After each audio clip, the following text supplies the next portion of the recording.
नमस्कार साथियों, मैं मनीष पिवाल आप सभी का आपके अपने चैनल में तहे दिल से स्वागत और अभिनंदन करता हूं। आज हम लोग पढ़ रहे हैं कक्षा 9 की भूगोल और भूगोल का हम लोग पढ़ रहे हैं अध्याय 2 भारत का भौतिक स्वरूप और आज है उसका लेक्चर नंबर 6। तो आइए जानते हैं कि आज के लेक्चर में हम लोग क्या क्या पढ़ने वाले हैं। हम आज पढ़ेंगे प्रायद्वीपीय पठार की चर्चा करेंगे, पठार के जो 2 भाग है उनकी चर्चा और फिर मध्य उच्च भूमि की चर्चा।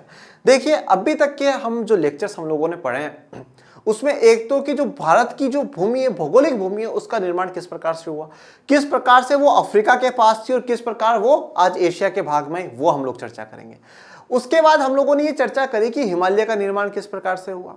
ये जो प्लेट्स का जो शब्द आता है, प्लेट विवर्तनिक की जो थ्योरी है वो हम लोगों ने पढ़ी। ये वाला जो चैप्टर है ना, ये वाला चैप्टर सिर्फ क्लास 9 के लिए इंपॉर्टेंट नहीं है, ये वाला चैप्टर उस हर बच्चे के लिए या हर विद्यार्थी के लिए इंपॉर्टेंट है जो कि क्या है, भारत की भौगोलिक स्थिति को जानना चाहता है या समझना चाहता है। और अपन उसी हिसाब से पढ़ रहे हैं। अपन लोगों ने हिमालय का निर्माण देखा, फिर उसके बाद पूरा जो हिमालय का जो है शिवालिक तक किस प्रकार से फैला हुआ है, क्या नहीं है, कौन सी नदियां निकल रही, वो सारी बातें हम लोगों ने पढ़ ली। उसके बाद लास्ट लेक्चर में हम लोगों ने उत्तरी मैदान जो है, नर्दर्न प्लेन से, उसके बारे में सब कुछ जान लिया कि उत्तरी मैदान क्या है, कहाँ तक फैला हुआ है, कितनी उसकी लेंथ है, कितनी उसकी चौड़ाई लंबाई जो है, सब कुछ उसके बारे में जान लिया। अब जो हमारा तीसरा टॉपिक आता है वो आता है पठार का या प्रायद्वीपीय पठार। तो सबसे पहले हम इसी को समझते हैं, होते क्या है और इनके पीछे क्या लॉजिक है। देखिए अगर आप भारत का नक्शा देखते हैं तो मैं ये कहूँ ये पूरा भारत है। आप मानचित्र पे मत जाइएगा, ठीक है, इस मतलब मेरी ड्राइंग पे मत जाइएगा, ठीक है। मैंने कहा कि ये ऊपर वाला जो पूरा भाग है ये हिमालय, इसके बाद आ गया उत्तरी मैदान। अब वाला जो भाग आएगा ना वो कहलाएगा हमारा पठार वाला भाग। और अब यहाँ पर 2 शब्द दिए गए हैं, एक दिया गया है प्रायद्वीपीय और दूसरा पठार। तो हमें इन दोनों शब्दों को समझना चाहिए। देखिए पहले इन दोनों से पहले अपन एक शब्द को समझते हैं जिसे हम कहते हैं द्वीप, या हम उसे इंग्लिश में कहते हैं आइलैंड। द्वीप या आइलैंड का अर्थ वो होता है जो चारों तरफ जमीन का ऐसा टुकड़ा जो चारों तरफ पानी से घिरा हुआ हो। ओके, जैसे कि फॉर एग्जांपल ये एक जमीन है, ओके, ये एक जमीन है और इसके चारों तरफ क्या हो, पानी ही पानी, पानी ही पानी हो। ओके, जैसे कि फॉर एग्जांपल मैं आपको बताता हूँ, जैसे वो कहते नहीं है कि भैंस डूब गई पानी में। अब वो भैंस जब बीच में जाकर के खड़ी हो गई पानी में, तालाब में, तो वो भैंस तो क्या हो गई, जमीन हो गई और वो चारों तरफ पानी में घिरी हुई, वो क्या है, एक द्वीप का उदाहरण है। ओके, वो क्या है, एक द्वीप का उदाहरण, उसे हम कह सकते हैं आइलैंड। जैसे कि आप श्रीलंका का देख लीजिए, श्रीलंका एक द्वीपीय देश है। आप हमारे अंडमान निकोबार द्वीप समूह को देख सकते हैं, लक्षद्वीप द्वीप समूह को देख सकते हैं, ये द्वीप है। ओके, तो द्वीप। अब बात करते हैं प्रायद्वीपीय का मतलब क्या होता है। अब फिर से आप भारत का नक्शा देखिए, ठीक है। भारत के नक्शे में जो नीचे वाला भाग है, ओके, ये वाला जो भाग है ना, इस वाले पूरे भाग को हम लोग क्या कहते हैं, प्रायद्वीप कहते हैं। प्रायद्वीप क्यों किसे कहा जाता है, जो तीन तरफ पानी से घिरा हुआ, जो तीन तरफ से क्या हो, पानी से घिरा हो, उसे हम प्रायद्वीपीय कहते हैं। अब जैसे फॉर एग्जांपल चलो वापस भैंस को लेकर के आते हैं अपन। भैंस पानी में डूबी, ठीक है, डूब गई भैंस पानी में, पर वो भैंस जो है वो क्या हो गया, किनारे पे, जैसे है कि भाई ये जो तालाब था, ये पूरा तालाब था और इस तालाब के बिल्कुल किनारे पर आकर के उसने क्या कर लिया, अपना मुंह बाहर निकाल लिया ऐसे। ओके, जब वो भैंस का मुंह बाहर आ गया तो अब उसका जो भैंस का जो एक साइड है वो तो क्या हो गया, जमीन की तरफ है और बाकी उसके 3 जो तरफ है वो क्या हो गया, पानी से घिरी हुई है। भाई जैसे कि भैंस इधर है तो वो इधर इधर और पीछे का जो साइड है वो पानी में और आगे का जो उसका मुंह है वो जमीन पर आ गया, तो वो क्या है, प्रायद्वीपीय वाली कंडीशन कहलाती है। जैसे कि यहां पर है, अब आप इंडिया का नक्शा देखो, नीचे वाला हिस्सा है तो एक साइड पानी में, ठीक है, ये वाली साइड पानी में, ये वाली साइड पानी में और ये वाली साइड पानी में, तो तीन तरफ क्या हो गया, पानी से घिर गया। और जो ऊपर वाला हिस्सा है, ऊपर वाले हिस्से को अगर आप देखेंगे तो ये क्या है, यहाँ पर जमीन है, ठीक है, हम देखते हैं ना, हिमालय है, उत्तरी मैदान है, तो ये वाला जो इलाका है इसको हम क्या कहते हैं, प्रायद्वीप कहते हैं। तो ऐसा जमीन का भाग जो तीन तरफ पानी से घिरा हुआ उसे प्रायद्वीपीय कहते हैं या पेनिनसुला इंग्लिश में कहा जाता है, और जो चारों तरफ पानी से घिरा हुआ हो उसे हम द्वीप कहते हैं या आइलैंड कहते हैं। यहां तक की बात क्लियर है। अब चर्चा करते हैं पठार की। ये पठार क्या है, पठार को इंग्लिश में कहा जाता है प्लेट्यूस। क्या कहा जाता है, प्लेट्यूस कहा जाता है। अब ये पठार क्या होता है, अगर आपको कभी पठार को समझना हो ना तो एक सबसे आसान सा उदाहरण, क्या उदाहरण हो, क्या होगा, क्या होगा, जल्दी बताओ। सबसे अच्छा जो उदाहरण है वो है टेबिल। अगर आपको कभी पठार को समझना हो, बहुत से लोग पठार में और पर्वत में बहुत कंफ्यूज होते हैं, आज वो कंफ्यूजन आपका दूर कर देते हैं। पर्वत, अगर आप पहाड़ कहीं पर भी देखेंगे तो आप ये देखेंगे कि पर्वतों का कुछ इस प्रकार से शेप होता है। ओके, उनमें क्या है कि एक पीक होगा, एक चोटी होगी। चोटी वो वाली नहीं है, ठीक है, पीछे जो महिलाओं की होती है वो वाली चोटी नहीं है। यहाँ पे कौन सी चोटी है, जो पीक होगा, जो हाईएस्ट पॉइंट होगा वो आपको देखने को मिलेगा, ठीक है। तो ये आपको देखने को मिलता है। ये होते हैं पर्वत या आप पहाड़ जिन्हें कहते हैं। पर पठार क्या होता है? पठार यूं होगा, जैसे मान लीजिए यहां पर ये जमीन है, ओके, ये जमीन है। अब इसमें से कुछ भाग उठा हुआ होगा, बिल्कुल ऊपर होगा, और ऊपर होकर के पर उसका फिर वैसे शेप ऐसा सा लगेगा जैसे आपको यूं लग रहा है कि बिल्कुल एक मेज हो, बिल्कुल फ्लैट हो जाएगा, बिल्कुल समतल हो जाएगा।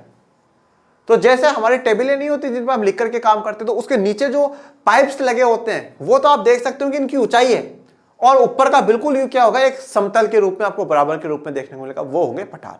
जैसे कि पठार में एक उदाहरण आप देता हूं, जैसे आप तिब्बत की बात करिए, तिब्बत को आप सभी जानते हैं, तिब्बत, ठीक है। तिब्बत क्या है? तिब्बत एक पठार ही है जहां पे लोग रह रहे हैं, बसे में हैं लोग, तो तिब्बत क्या है? पठार है। तो इस प्रकार से पठार हमेशा क्या होगा? ऊपर उठा हुआ होगा, परंतु वो ऊपर जाकर के बिल्कुल समतल, बिल्कुल बराबर हो जाता है। पर पहाड़ों में क्या? पहाड़ों में ऊपर नीचे आता है और एक पीक आपको, ऊंचाई आपको देखने को मिलेगी। तो यहां पर अब चर्चा हमारी दोनों टॉपिकों को मिला लेते हैं, मिक्स कर लेते हैं। आ जाइए, ठीक है, दोनों को हमने क्या कर लिया? मिक्स कर लिया। बस वैसे ही मिक्स करना है जैसे कि हम जब काली चाय बन जाती है फिर उसमें दूध मिक्स कर देते हैं, बस वैसे मिक्स करना है। तो पहले काली चाय भी बन चुकी है, दूध भी गर्म हो चुका है, अब दोनों को मिक्स करना है और वो चाय हमारी रेडी हो जाएगी। अब उसी प्रकार से प्रायद्वीपीय भी समझ लिया, पठार भी समझ लिया, अब दोनों को मिक्स कर देते हैं। और दोनों को मिक्स किस संदर्भ में करेंगे? भारत के संदर्भ में। जैसे कि भाई अब काली चाय और दूध तो हो चुके हैं गर्म, पर उसको किस हिसाब से बनाना नहीं, जैसे हमें पीनी है, ठीक है, कैसे हमें जो है बिल्कुल कड़क चाहिए तो थोड़ा दूध दूध बढ़िया और उसको करेंगे, तो जैसा भी उसी प्रकार से। तो हमें यहाँ पे किसके संदर्भ में पढ़ना है? भारत के संदर्भ में पढ़ना है। अब प्रायद्वीपीय पठार भारत के संदर्भ में कहा है। अगर आप यूं देखेंगे, ये देखिए, अब यहां तक हम देखते हैं हिमालय है, उसके बाद क्या है? उत्तरी मैदान है, और अब जो ये नीचे वाला जो भाग आपको देखने को मिल रहा है, ये प्रायद्वीपीय पठार में आएगा। मुख्यतः अगर मैं चर्चा करूं तो ये जो नीचे का ये जो वाला भाग है ना, ये प्रायद्वीपीय पठार में आता है। अब भारत में पठार जो है, प्लेट्यूज जिन्हें हम इंग्लिश में कहते हैं, वो दो भागों में आपको देखने को मिलेंगे। एक तो यहां से नर्मदा नदी बहती हुई जाएगी, इस नर्मदा नदी से जो ऊपर वाला भाग है, ओके, यूं आएगी, ये ऊपर वाला भाग है, इसे हम कहेंगे मध्य उच्च भूमि के पठार, जो कि आज की हेडिंग हमारी रहेगी। और इसके जो नीचे वाला पठार है, इसको हम कहते हैं दक्कन के पठार। क्या कहते हैं? दक्कन के पठार। और ये सब कुछ क्या? प्रायद्वीपीय पठार। पूरा मिलाकर के वैसे प्रायद्वीपीय पठार या जो पेनिनसुला प्लेट्यूज है वो हम लोग चर्चा करते हैं। तो यहां पर हमारा आज ये क्लियर हो गया कि द्वीप क्या होता है, प्रायद्वीप क्या होता है, पठार क्या होता है, पर्वत और पठार में क्या अंतर है, वो आपको क्लियर हो गया। एक शब्द आपको और समझा देता हूं, घाटियां, ठीक है, जिन्हें हम लोग वैलीज कहते हैं। ये क्या होता है कि भाई दो पहाड़ों के बीच में या उनके बीच में कुछ इस प्रकार का शेप बन जाता है। जैसे मान लीजिए इधर एक पहाड़ है और इधर एक पहाड़ है, इन दोनों के बीच में कुछ ऐसा शेप बन गया, वो घाटियां हो जाती हैं, ठीक है, वैलीज हो जाती हैं। और अभी अपन और आगे चर्चा करेंगे। सबसे पहले अगर अब आपसे एक डेफिनेशन के रूप में सवाल आ जाता है कि प्रायद्वीपीय पठार क्या होते हैं, तो आप यहां डॉट लगा करके इसको हाईलाइट कर करके लिख सकते हैं कि प्रायद्वीपीय पठार, जनरली यहां पे पहली बात हो रही है पठार की बात हो रही है, सिर्फ यहां पे यह कर रहे हैं तो वो पठार की बात है। एक मेज की आकृति वाला स्थल होता है। कैसा? एक मेज। मेज क्या होती है? टेबल। तो टेबल की आकृति वाला जो स्थल, आकृति मतलब शेप, तो टेबल जैसा शेप होगा, उस शेप वाले स्थल को हम लोग क्या कहते हैं? स्थल को क्या कहते हैं? पठार कहते हैं, ठीक है। और ऐसा पठार, ये पठार हो गया, और ऐसा पठार जो कि तीनों तरफ पानी से घिरा हुआ हो, उसको प्रायद्वीपीय पठार कहेंगे। बात डन। यहां पर आ जाओ, ये जैसे मैंने आपको पठार की तस्वीर दिखाई, बिल्कुल ऊपर तो उठा हुआ है पर बिल्कुल बराबर सा है से पर जो पुराने क्रिस्टलीय, आग्नेय तथा रूपांतरित शैलों से बना हो। देखिए क्रिस्टलीय तो क्या है? क्रिस्टल तो एक जनरल शेप टाइप में कुछ इस प्रकार से, कुछ ऐसा शेप सा होता है क्रिस्टलीय, वो है। आग्नेय क्या होता है? देखिए जो रॉक्स है ना, जो शेल जिन्हें कहा जाता है, शेल क्या है? चट्टाने या रॉक्स को कहा जाता है। तो आग्नेय या रूपांतरित चट्टाने तीन प्रकार की होती है। एक होती है आग्नेय चट्टाने जिन्हें हम कहते हैं इग्नियस रॉक्स, फिर दूसरी होती है अवसादी चट्टाने जिन्हें हम कहते हैं सेडिमेंट्री रॉक, और तीसरी होती है मेटामॉर्फिक रॉक्स या रूपांतरित चट्टाने या शेल कहा जाता है उनको। डन यहां तक की बात। अब पहली बात यह है कि जो ओरिजिनल चीज है, जो ओरिजिनल माल है, वो है आग्नेय चट्टाने, इग्नियस रॉक्स। ये इग्नियस रॉक्स कैसे है कि भाई कभी ज्वालामुखी फटा और उससे बिल्कुल वो इकट्ठा हो गया, वो आग्नेय है, वो इग्नियस है। अब उनसे क्या हुआ कि धीरे धीरे वो टूट टूट करके कहीं जाकर के सेडिमेंट्स उसके इकट्ठे होकर के कुछ बन गया, वो अवसादी चट्टानों में आ जाती है। और रूपांतरित मतलब जिसका रूप बदल दिया जाए। अब रूप कैसे बदल दिया जाता है कि जब प्रेशर और टेम्परेचर, तापमान और दबाव वो वहां का इलाका सहन करता है और उसमें और काफी परिवर्तन आपको देखने को मिलते हैं, तो वो रूपांतरित है। अब हम आज चर्चा कर रहे हैं प्रायद्वीपीय पठार की। तो कोई प्रायद्वीपीय पठार ऐसा थोड़ी है कि कल मेरा जन्म हुआ तो उससे 10 दिन पहले बने। बहुत बहुत बहुत पुराने हैं, काफी समय उनमें लगा है, काफी समय लगा। तो ये आग्नेय और रूपांतरित शिलाओं से बने हुए हैं, उन चट्टानों से बने हुए हैं। ओके, तो यहां तक की हमारी बात क्लियर। ये गोंडवाना भूमि के टूटने एवं अपवाह के कारण बना था, ये प्राचीनतम भूभाग का एक हिस्सा है। अब देखिए, सबसे पहले तो गोंडवाना भूमि। अब गोंडवाना भूमि वैसे हम लोग चर्चा कर चुके हैं, ठीक है। जब पहले एक समय ऐसा हुआ करता था जब पूरी पृथ्वी के ये जो 7 महाद्वीप आपको देखने को मिलते हैं, जो अलग अलग जमीन के टुकड़े देखने को मिलते हैं, वो पहले पूरे एक थे, ठीक है, जिसे हम क्या कहते थे, पेंजिया कहते थे। और जो पूरा पानी वाला इलाका था उसको हम लोग क्या कहते थे, पेंथालासा कहते थे। अब आप ये बात भी कह सकते हो कि एक समय में हमारी पूरी पृथ्वी पे जो जमीन वाला भाग है वो क्या था, ये चारों तरफ पानी से घिरा हुआ है, तो ये क्या होगा, ये द्वीप होगा। एक समय में ये द्वीप था, पर ये द्वीप फिर बाद में टूट गया। टूट करके ये 2 भागों में गया। तो नीचे वाले भाग को हमने गोंडवाना कहा और ऊपर वाले को लोरेसिया भाग कहा। तो ये गोंडवाना भाग की जो भूमि है, अब ये गोंडवाना भाग हुआ, फिर ये टूटा और टूटते टूटते इंडिया इधर की तरफ पहुंचा है। तो भूमि के टूटने और अपवाह, देखिए अपवाह का मतलब है यहाँ पे ड्रिफ्ट। ड्रिफ्ट मतलब यहाँ से एक जगह से मूव करना, यहाँ से जाएगा।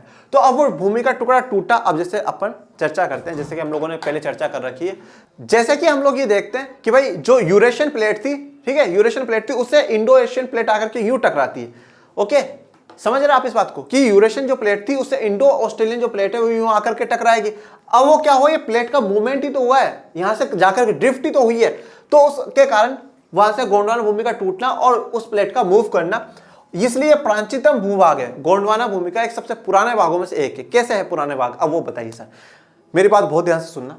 जब हम बात करते हैं भारत की, तो भारत में सबसे ऊपर तो हिमालय है। अब हिमालय ऐसा तो है नहीं जमीन का टुकड़ा निकल के बना। जब 2 प्लेटें टकराई और टकराने से जो बीच में जब उनके कोलिजन होता है, टकराती है, तो उससे क्या है, वलन पर्वत बनते हैं, फोल्डिंग माउंटेन्स बनते हैं। उसके बाद उनके वलन के बाद ही उनका वलन हुआ, माउंटेन बना, वहां से नदियां बहती हुई आई और वो अपने साथ जो भी अवसाद है, सेडिमेंट्स है, वो लेकर के आई और उनके इकट्ठे होने से क्या बन गया, उत्तरी मैदान बन गया। तो अब अगर आप ये देखें तो अगर गोंडवाना भूमि का सबसे प्राचीनतम भाग कौन सा हो गया, पठार हो गया। क्यों भैया, क्योंकि भैया देखो यहाँ पे हिमालय बना, हिमालय बना, सबसे यंगेस्ट हम कहते हैं। और उसके बाद यहाँ पे जो उत्तरी मैदान बना वो उसकी नदियों के कारण ही तो बना है ना। तो फिर तीसरे नंबर पे क्या आ रहा है, पठार आ रहा है। तो ये पठार ही क्या हो गया, सबसे पुराना हो गया। क्योंकि जब हम इसको सबसे नया इसको कह रहे हैं तो ये बात भी तो देखो, ये तो इससे ही बना है ना, ये तो उसी से बना है। तो सबसे पुराना भाग अगर आप देखेंगे तो वो यही पठार वाला भाग हमें देखने को मिलता है। इसीलिए यहां पर कहा गया प्राचीनतम जो भूभाग है का वो एक हिस्सा ये गोंडवाना लैंड में से ये पठार हमारे रहे। चौड़ी तथा छिछली घाटियां एवं गोलाकार पहाड़ियां हैं। देखिए अब एक एक चीज को समझिए। चौड़ी, सबसे पहली बात तो करते हैं घाटियों की। घाटियों का क्या है, जैसे कि 2 पठार है, अब इन 2 पठारों के बीच में से मान लीजिए कुछ ऐसा रास्ता निकल गया, तो वो क्या है, वो घाटी कहलाती। चौड़ी क्या है, चौड़ापन, यूं है, चौड़ी है, यूं साइज में थोड़ा सा आप देख लो चौड़ा है वो। छिछली का मतलब क्या होता है, छिछली का मतलब होता है शैलो, से इंग्लिश में कहा जाता है। और जैसे मैंने आपको क्या कहा था कि जब 2 प्लेट्स टकराई तो कुछ यूं हुआ, ये वाला जो आपको देखने को मिलना, इसको मतलब थोड़ा सा धसा हुआ जो इलाका होता है उसको छिछली कहा गया है, तो वो है। और गोलाकार पहाड़ियां, पहाड़ियों में यूं देखेंगे थोड़ा सा गोलाकारपन है यहाँ पे, तो वो क्या है, पठार आपके कहला रहा है। अब पठार के क्या है, 2 भाग है, 2 पार्ट्स में पठारों पे चर्चा करते हैं। एक है मध्य उच्च भूमि और दूसरे दक्कन का पठार। अब अगर हम चर्चा करें, यूं आप देखिए, ये प्लीज यार आप इसको थोड़ा सा माइंड मत करिएगा, मानचित्र ये मैं एक बार रफी कर देता हूं।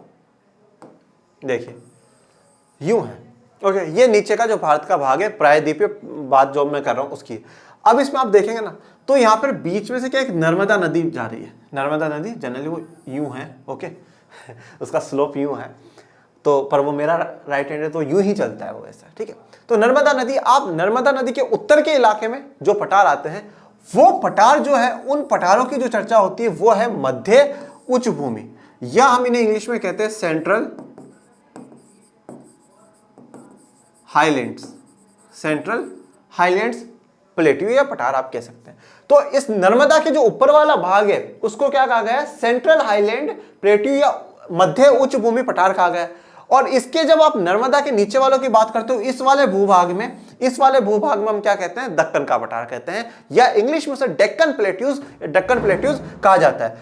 तो ये वाला जो भाग है इसे मध्य उच्चभूमि और इसको दक्कन का पठार कहा गया है। पर आज के लेक्चर में हम सिर्फ और सिर्फ इसकी चर्चा करेंगे। इसकी चर्चा क्यों और इसकी चर्चा बाद में करेंगे, क्यों करेंगे, इसमें सिर्फ और सिर्फ दक्कन के पठार के बारे में नहीं पढ़ना है कि भाई ये जो बीच बीच वाला इलाका ये पढ़ लिया। हम यहाँ पर वेस्टर्न घाट और ईस्टर्न घाट के बारे में पढ़ेंगे, पश्चिमी घाट और पूर्वी घाट के बारे में भी हमें चर्चा करनी है विस्तार से, और विस्तृत में ऐसी चर्चा करनी है जो कि आपको क्या हो बिल्कुल एग्जैक्टली समझ में आ जाए। तो आज हम सिर्फ चर्चा करते हैं मध्य उच्चभूमि सेंट्रल हाईलैंड प्लेट्यूज पे। उसकी जो लोकेशन है उसको आप बहुत अच्छे से समझ लीजिएगा। अगर आपने लोकेशन समझ ली तो मान लीजिए आप सब कुछ समझ जाएंगे। ओके, मध्य उच्चभूमि या सेंट्रल हाईलैंड्स नर्मदा नदी के उत्तर में प्रायद्वीपीय पठार का वह भाग जो कि मालवा के पठार के अधिकतर भागों पर फैला है वो है मध्य उच्चभूमि। देखिए अब जनरली मैं आपको सीधी सी बात समझाता हूं। पहली बात तो देखो क्या कहा गया, नर्मदा नदी के उत्तर में। क्या बोला गया, नर्मदा नदी के उत्तर में। तो देखो बच्चों, मानचित्र खोल के बैठो, एनसीईआरटी किताब खोल करके बैठो, देखो कहां पर क्या है। तो ये आपको देखने को मिल रहा है, ये जा रही है नर्मदा नदी, ये जा रही है नर्मदा नदी। नर्मदा नदी के ऊपर आपको देखने को मिल रहा है विंध्य श्रृंखला या विंध्य रेंज, इसे इंग्लिश में लिखा हुआ होगा, और नीचे होगा सतपुरा रेंज। ठीक है, ये आपको देखने, और उसके नीचे महादेव हिल्स आपको देखने को मिल रही होगी। ठीक है, ये इधर आपको ईस्टर्न घाट, पूर्वी घाट और इधर पश्चिमी घाट ये देखने को मिल रहे हैं। मैं आपको लोकेशंस बता रहा हूं। ठीक है, तो यहाँ पे ये जो नर्मदा नदी जो बहती हुई जा रही है, ये नर्मदा नदी के उत्तर में बोला है। उत्तर मतलब ऊपर वाला साइड। भाई हमारे 4 दिशाएं होती है, उत्तर, दक्षिण, पश्चिम और पूर्व, 4 दिशाएं है ना, समझ रहे हो बात। तो नर्मदा नदी का उत्तर, तो नर्मदा नदी का उत्तर ये ऊपर वाला साइड हो गया।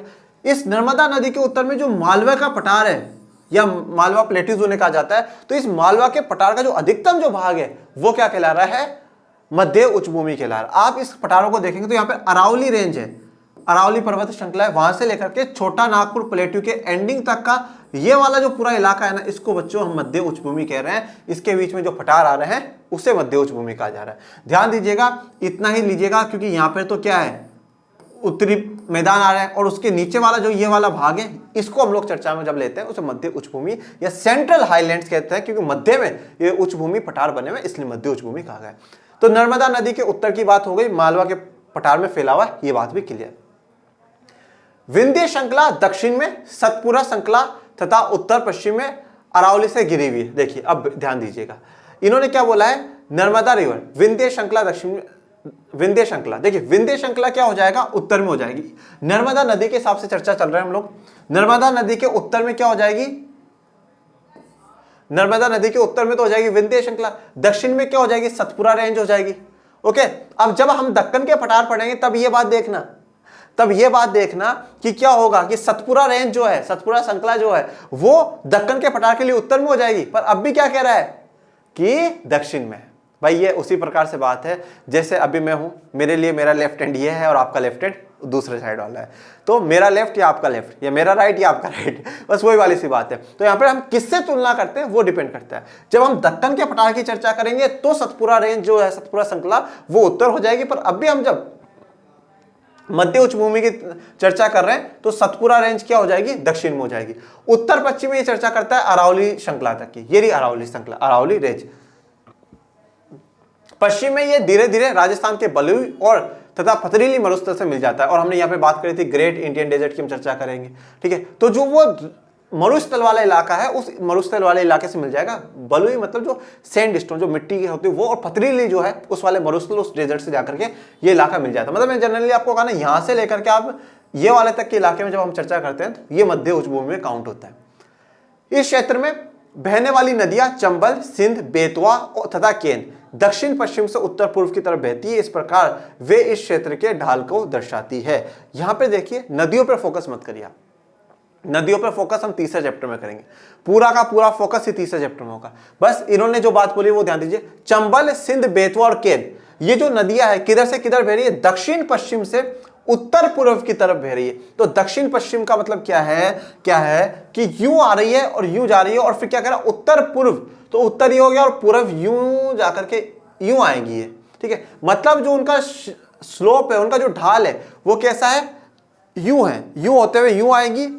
ओके, जनरली वो ऐसे ऊपर से आएंगी, यूं आएंगी, यूं आती आती आती यूं जो है यूं गिरेगी, ढाल उधर है। तो अगर आपसे पूछा जाए इनका ढाल किधर की तरफ है, तो आप कहेंगे पूरब की तरफ है। और पूरब में जो भी नदी आकर के गिरेगी वो कहां गिरेगी, बंगाल की खाड़ी में गिरेगी। और जो पश्चिम में आकर के गिरती है वो अरब सागर में गिरती है। जैसे कि मैंने सिंधु नदी की बात करी, झेलम, रावी, सतलज, ब्यास, ये सारी इधर ही तो आकर गिर रही थी, और ये इधर जाकर के गिरेंगी। फिर इसने एक बात बोली है कि दक्षिण पश्चिम से उत्तर पूर्व की तरफ बहती है, तो यूं ये बहती हुई जा रही है। ये इस प्रकार इसके ढाल का मतलब क्या होता है, स्लोप, उसको दिखाती है। स्लोप पर क्या है, देखो मेरी बात सुनो।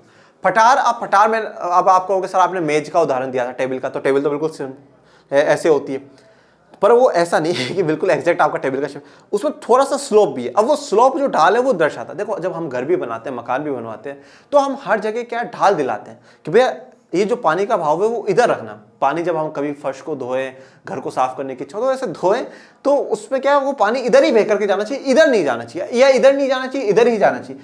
जो भी हो, हम एक तरफ ढाल करवाते हैं। तो उसी प्रकार से जब यहाँ पे जो नदियां बहती हुई जा रही हैं, तो उनका जो ढाल है, मतलब पठार का ढाल क्या है, इधर है, तो इधर ही बहती हुई जा रही है। तो यहाँ पर यह बात समझ में आ रही है कि जब ये नदियां इधर से बह करके, मैं सीधा सा कहता हूं पश्चिम से पूर्व की तरफ बह करके जा रही है, तो आप क्या देखेंगे कि जो मध्य उच्च भूमि के पठार है उनका ढाल किधर है, इधर है। मतलब पूर्व की तरफ क्या है, ढाल है। डन, क्लियर बात। तो ये नदियां इस प्रकार से बहती हुई जा रही।